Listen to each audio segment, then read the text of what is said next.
Okay, this one's going to be a story about me. I'm a little bit lost. Never thought I'd be here. 2,500 Ks. 5 years of trying to work out where I am and what's gone on, and what's eventuated, what's happened. There's no sense to it. I've never worked it out. Just everything had drained out of my body. I'm even feeling it now. I just felt absolutely useless. This is the bit I've always struggled with, and of course I've run it over in my head a million times, is what exactly happened in that couple of seconds before the accident happened. I've got no idea. I still don't know to this day. I think about it every single night.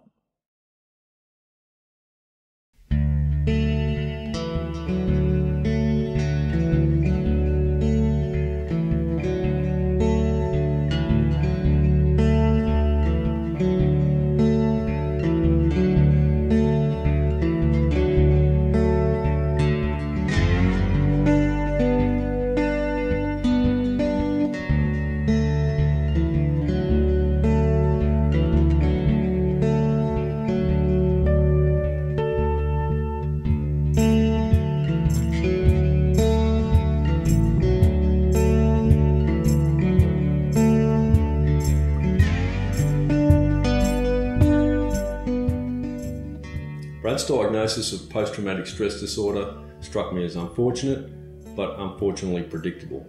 It didn't surprise me that as a result of the accident, he had developed the condition and most likely will be dealing with it for the rest of his life. And why would you not be like that after what he had to go through? You know, just holding Sue's body for hours and not letting her go. How much of that can you put in your brain and still be normal? So-called normal. So you're not surprised with his diagnosis? No. Not surprised at all. I don't think he should be in Mirror-Winnie anymore. I think he should be down here. I think it's giving him too much time up there to imagine things, to talk himself into things, maybe that haven't even happened. And maybe that's a way of coping with the pain that he's feeling from Sue's death. Within 15 minutes of the accident happening, or 10 minutes of the accident happening, there was police, there was ambulances, there was TV filming, there was camera crews everywhere, there was people following me. It was unbelievable. I was in a state of shock. I'm walking around. I don't even know what town I'm in anymore. I don't even know what's going on. I can't comprehend what's just happened to me. I really can't. And people are sticking cameras in my face trying to do TV interviews and asking me what's just happened. And I've got police standing there calling me an idiot for letting this happen and telling me how can I let this happen, and I can't put words to it. I really can't. Just to be told in 1 second that everything's, in some way, everything's your fault is just mind-blowing. I've never seen anything and been involved in anything like it, and to be the centre of it all was heartbreaking. People don't realise sometimes situations are out of your control. There's no way of knowing what's going to happen. I now realise that it doesn't matter if you do extreme sports or you walk across the street. When the end comes, and saying the end, I don't know if I believe in God. I never have. But there's got to be something out there. So I believe that in many ways we've got to do the right thing here. We've got to look after everybody. And when you don't have that chance to, and when things slip away from you that fast, there's just no answers. I've crashed at 135 kilometres an hour and walked away without a scratch, not one scratch on my body. And then to see your partner in front of your eyes crash at 50 kilometres an hour and be killed instantly the sense of loss is just devastating. You just can't put any answers to it.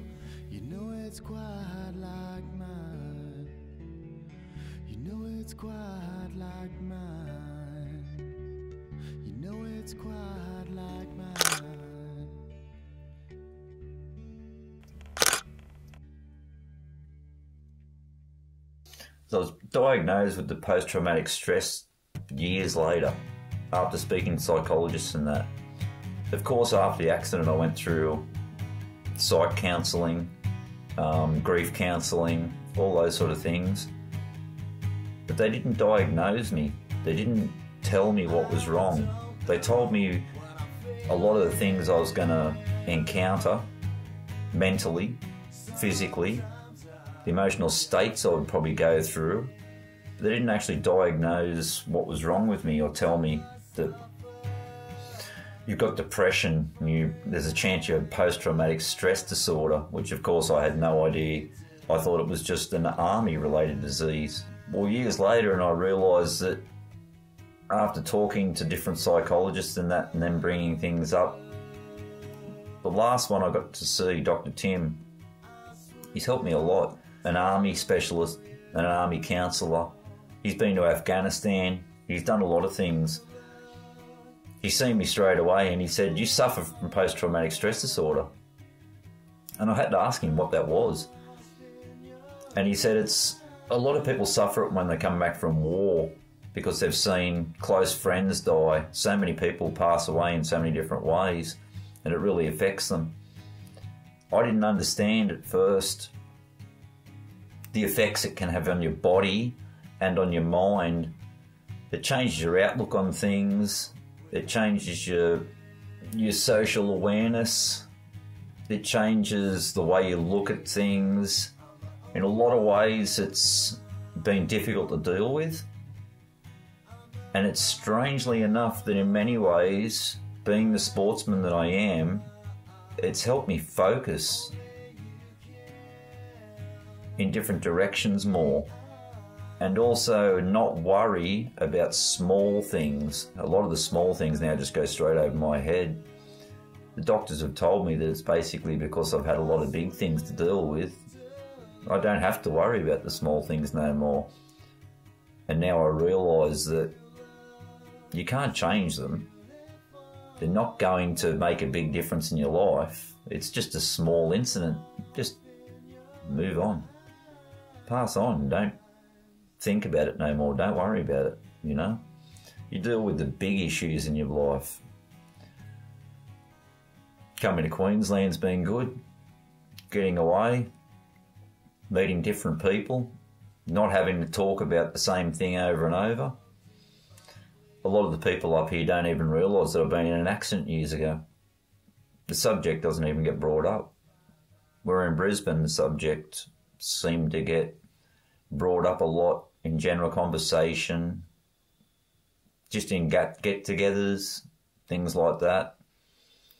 And even to this day, I still see on my Facebook feeds Sue's pictures and updates, and it still makes me sad, and I realise what I've lost and how much I lost at that time.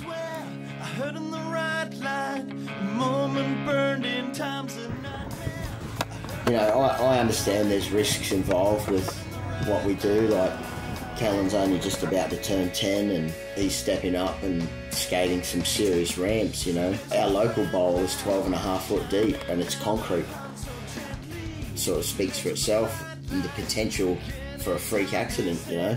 I'm not going to let something as random as a freakish accident stop me from helping my son have the time of his life on a skateboard. You know what? We can get hit by a car crossing the road, you know. We can go for a surf and get eaten by a shark. I just think, you know, accidents happen. Some are freak accidents, some are minor accidents. My way of looking at it is just go for it, you know. If it's going to happen, it's going to happen. And, you know, don't die wondering.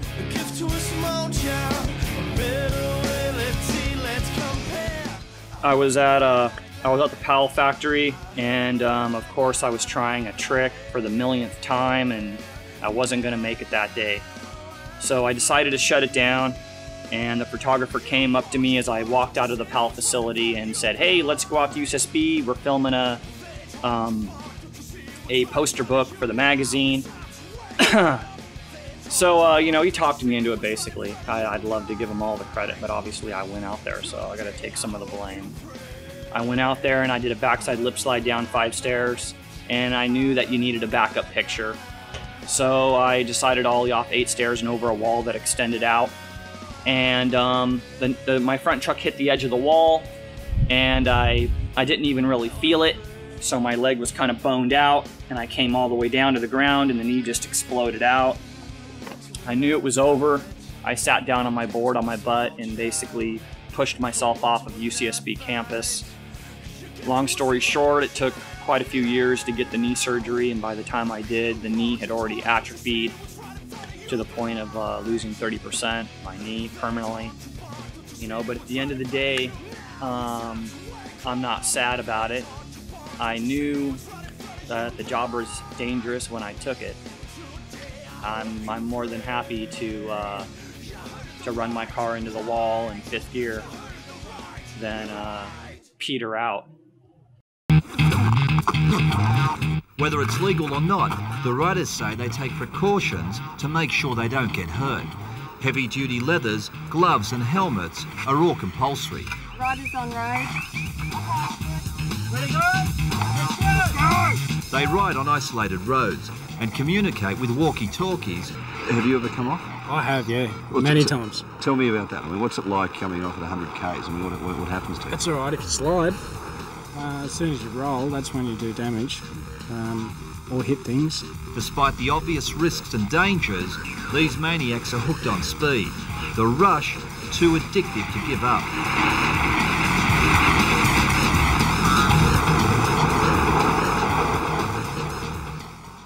Yeah, it's very hard when you've heard that someone's been lost, that he is so capable on a street luge.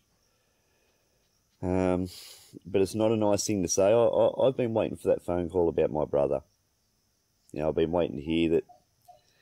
Now he's gone off the side of the Street Luge hill. I know he won't. But you've got to have this in the back of your mind. You've got to be prepared. I'm not saying be prepared for it, but know that it could happen. You know, it could happen at any time, and that's not just with Street Luge, that's everyday life. You know, you can't wake up every morning thinking that someone you love's going to be lost to you, but it happens. That's one of the terrible parts of life. It just happens. It's called an accident. A plane could fall out the sky and land on your head. You could get hit by lightning. You could get bitten by a poisonous snake. I could be sitting here now and a taipan could come up and bite me on the foot. And that's it, I'm gone.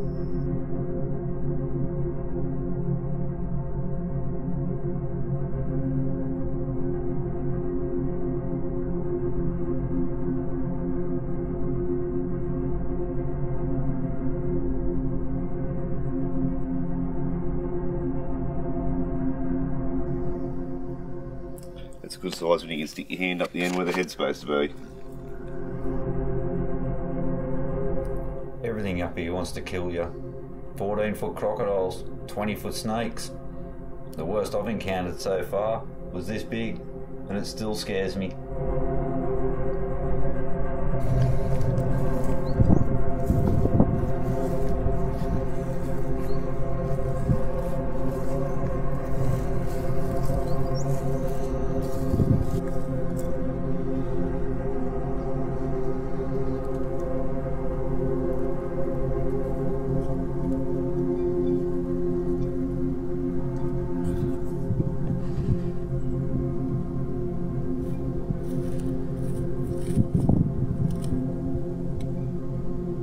was riding along in the harvesting machine, happened to look down and noticed a spider was walking down my leg. So, of course, I brushed the spider off. Well, I thought I brushed the spider off. And then a couple of minutes, or a couple of seconds later, I felt a little prick around near my sock line, where my sock was pulled up to. Of course, I looked down straight away, and there was a spider on my leg. And I killed him, brushed him off my leg. 2 days later, the little pimple come up. A tiny little pimple, little dot, right where the spider had got me. And I didn't even think about the spider bite at the time. The first doctor wasn't quite sure of exactly what sort of spider had bit me, so he just treated it like every sort of spider bite, give me antibiotics and different things like that. And of course, it didn't heal up at all. It actually got worse over the next couple of days. So then they put me in hospital and had me on 3 drips, different antibiotics, and trying to heal it up. And of course, it wasn't healing up. The progression that was happening, which was doubling in size basically every second day, within 5 to 6 days, it would go right around my leg, and they'd have to do something about it, which was amputate my foot.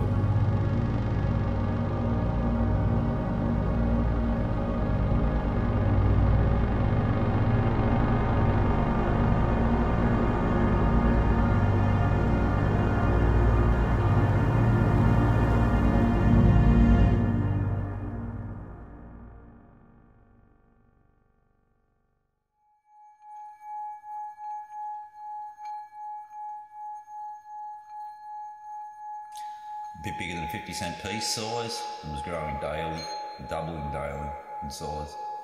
But they said, yeah, definitely a white-tailed spider, white-tailed spider, white-tailed spider.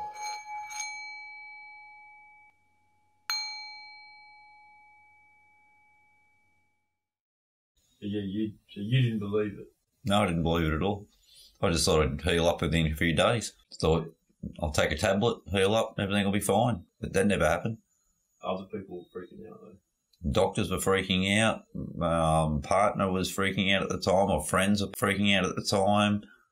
Everybody could just see how fast the progression was in my foot. Even my work, where I was working, my boss. He's ringing me up daily to see if I was coming back, and I was telling him that no, it was twice as bad as yesterday.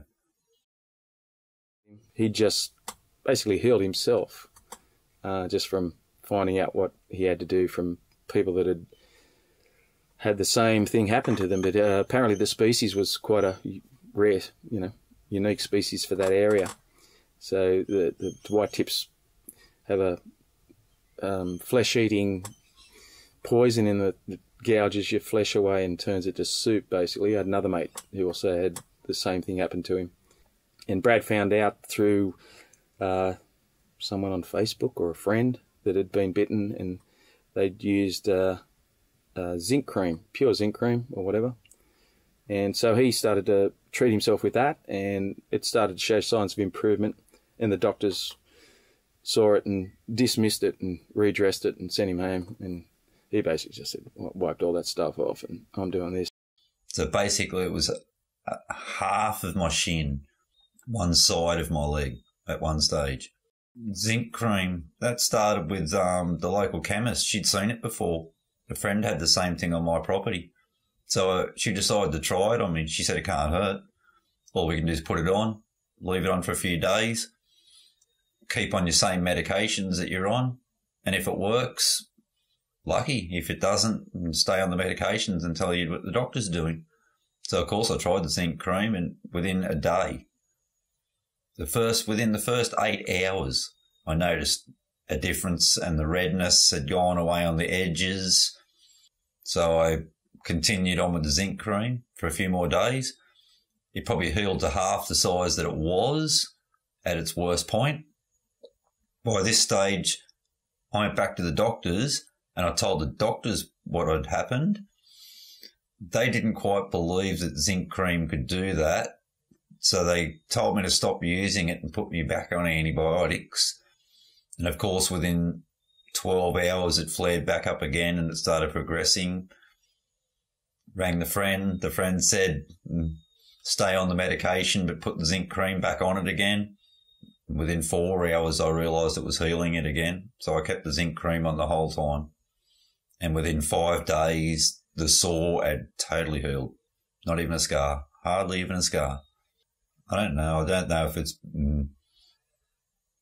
the different way I look at things. I don't know if it's because of the accident, but I just thought I was going to heal. It's just a small injury. But yeah, this one was a little bit different. It's more worried me in the end. When I sat back once it had healed and reflected on it, I really realised the situation I was in at the time and how bad I could have lost my foot.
To lose a limb as an athlete of any type, you know, a sports person and whatever, it's obviously tragic, and it's going to stop you doing what you love, either totally or to a degree, or limit it, or change the way you have to do the sport, or maybe change sports altogether.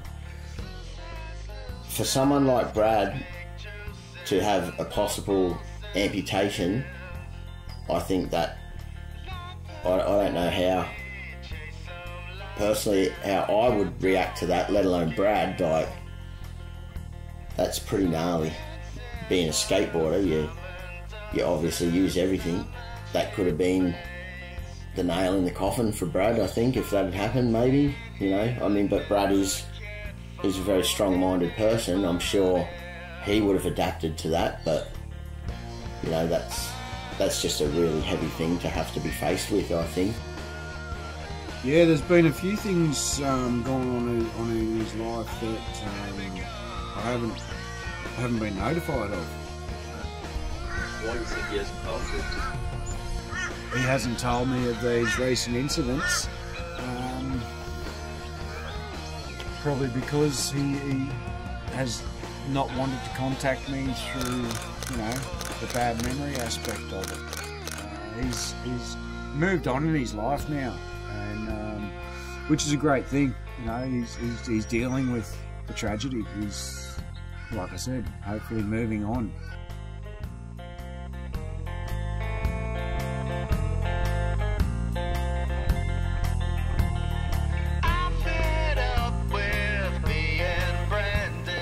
What do you got there, Carl? A bit of a scrub python that's come down out of the roof. We usually get these ones come in the house from time to time. I'm not going to pick him up, they're a little bit feisty. Yeah, pretty harmless looking things. He's just come out to sun himself for the morning.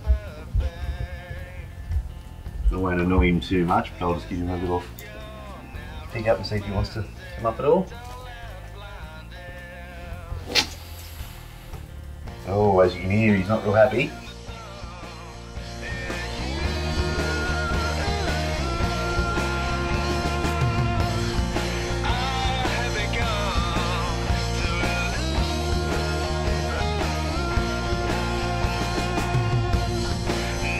Just about to shed, so I'd say that's why he's coming down to the house. I like getting up in the roof to shed. I didn't really want to grab him. He's starting to wrap me a little bit. I didn't really want to grab him, but unfortunately we can't have these ones cruising around the house too much.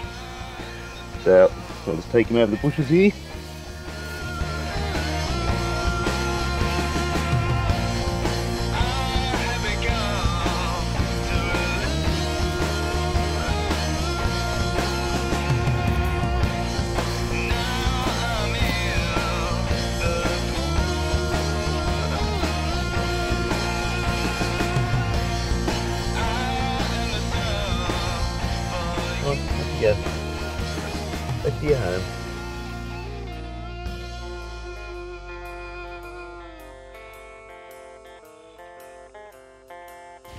probably just sit here and catch some rays. Everyday occurrence. That's normal in here. Every single night. The joys of being up in Cairns. The joys of living in the tropics. You need to get used to it.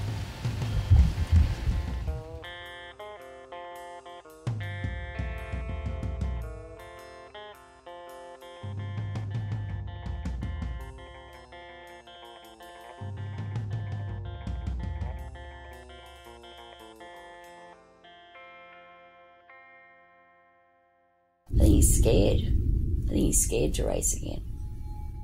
I haven't raced in many years, since the accident basically. There was one event I turned up to. It was very hard. Bathurst is it's a serious track, you know. It's not a forgiving place. I had a mate who broke 2 vertebrae last year. He seems to be coming back to the old Brad, which is good. That's what I want. I just want my bro back. Stick around.